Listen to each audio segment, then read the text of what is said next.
Zidane, welcome. Thank you. How is it to be a Manchester United player and to come to Holland and to play for a small team like FC Utrecht? I wouldn't call Utrecht a small team, but I thought so. Yeah, it's a different experience. I mean, obviously coming from a club like Manchester United, it's a massive team worldwide. Facilities are different. Pre-season tours in Australia and in Thailand is crazy. You see all the fans and how much we love United, and you don't really realise how big of a club it is until you leave. That's one thing I've realised. But no, it's been a crazy experience so far. Of course, the first year for me was tough. Moving countries, I didn't expect it to be as tough. Missing my family and with injuries and stuff. But now, that's the past, and we're having an exciting season this season, and 7 more games. Yeah. Were you at Manchester also a playmaker? Because in Utrecht you are a kind of a playmaker, a number 6, and dividing the game. Yeah. So through the academy, because I joined United when I was 8. I was a number 10, like a playmaker behind the striker, and then I got to under 16s, and I dropped down in midfield to 8 and 6.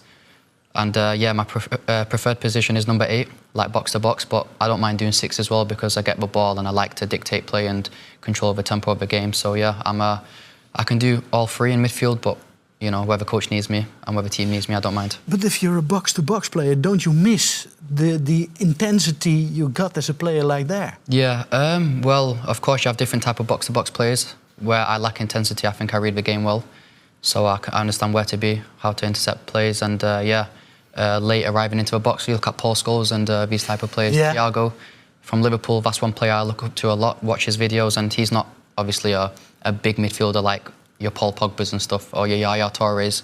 So you can do a job differently, and I feel like, a player like Thiago, who dictates play, I kind of try and base my game off him. Okay, are you surprised what Utrecht is doing nowadays with the 4th place? No, I feel like we have quality in our team. Of course, we're not the natural top 5 in Holland. You have Twente, AZ, Ajax, Feyenoord and PSV. But honestly, the quality we've got in our team, I'm not surprised. And when I signed, of course, Jordi said European football is the dream for Utrecht, for the fans and the players.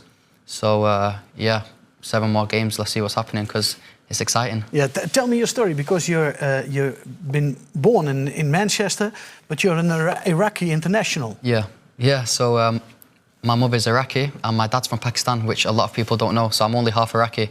I chose to play for Iraq when I was 18, 19, and I made my debut under Petrovic. Željko Petrovic. Exactly. Yeah. Crazy guy. It was away in Iran, which is a big game for us, and he gave me the number 8 shirt, and he gave me my debut in such a big game, so he has a special place in my heart, and I chose to play for Iraq. So you speak Arabic as well? A little bit, yeah, not amazing, but I can... yeah, exactly, yeah. Okay, now it's coming. But you talk a small... So if I go back, I can have like your simple conversations and stuff, but once it gets a bit more advanced, a little bit of English gets brought into it. Yeah. Which European tournament you want to play next year? They say aim for the moon and you might land on the stars, so Champions League football, of course, that's what we aim for. And whatever below it, Conference, Europa League is also good, but we're so close to 3rd and only 6 points off 2nd, so who knows? Who knows? To adapt the Dutch football, was it difficult for you?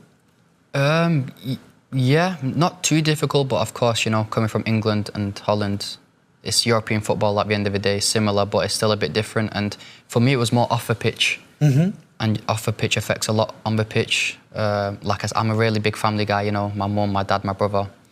They're so close to me, and the day I left Manchester to fly to Utrecht, I remember leaving my house and I hugged my mum and I could feel the tears coming down my face, and I tried to hold it back, but it just came down, and I looked at my brother, and he's my younger brother, but he's a lot taller than me. So I kind of looked up at him, I was like, yeah, I'm leaving. But they come a lot, and when you have problems off the pitch, your head's not right, and the injuries, it was so hard to adapt. But now I've been injury free. I'm settled down in Holland now, and I feel a lot more comfortable and confident in myself, and now I feel good. Do you think Coach Ron Jans has the faith in you of the kind you play? Well, Yeah, I believe so. I mean, I think... Play every week? Yeah. So, yeah, that's it, yeah. The past, I don't know how many games I've not counted, but I've been in the starting 11. 17. 17, yeah. So the past 17 games I've been starting, and yeah, when the coach gives you faith, you can only repay him back by giving 100% on the pitch, and yeah, I'm happy. But sometimes there is criticism because it takes too long before you play the ball, because you love playing with the ball at your feet. Yeah, yeah. No. Do you feel something of the criticism? Do you hear something? Honestly, like, I don't see any of it. I've heard a couple people from outside, you know, say things, but I don't see anything on my Instagram. Once I finish football, as I watch the game back. I watch it back at Utrecht as well. We watch the videos back, and at the end of the day, it matters what the coach thinks and the manager. At the end of the day, it's not what the fans think. Of course, we want to please them. As long as we keep winning. I mean, everyone has criticisms of everyone. You know, even Ronaldo and Messi have haters, and at the end of the day, they're the best players to have played football. So for me, of course, I'm going to have people that think I need to do this, that, and other things. But if the coach is happy with me, if I'm happy with myself, and the team's winning, I mean, yeah, I'll be happy. That's what you learned at Manchester. Yeah. Not hear the criticism of everybody. No, because if you try... Crazy journalists and all those guys. But no, honestly, I don't see any of the media. I try to switch off from it, because if you get too much outside noise inside your head, it's going to affect you. And at the end of the day, if you're happy, the team's happy, and the people around you, your loved ones, are happy. It's better because you saw me a couple of times.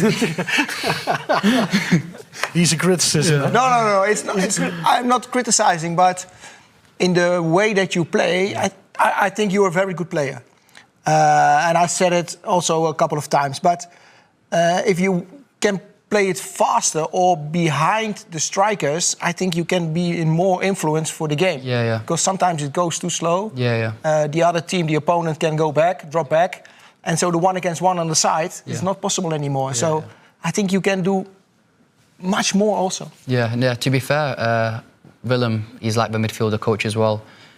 We've spoken about it as well. We've been practicing different types of passes in behind. So I've been trying to implement that into the game. And also, like, my job in the team is to, like you said, play make, get the ball from defence to attack, and obviously as smooth as possible. And when I do take extra touches, is because I'm trying to scan and see where the best pass is. Sometimes I might miss it, but I'm learning, of course, to play quicker. And I'm only 21, so naturally you're going to improve this slowly. And I think in the past few games, you know, I've really implemented my style on the game, and hopefully 7 more games I need to keep going. And yeah, of course, I'm not the finished article. There's more to come, of course. Hopefully I've got another 10, 12 years in the game. And no doubt that you say I play a number 10 or an 8. Yeah. I understand why you do like you play now. Yeah.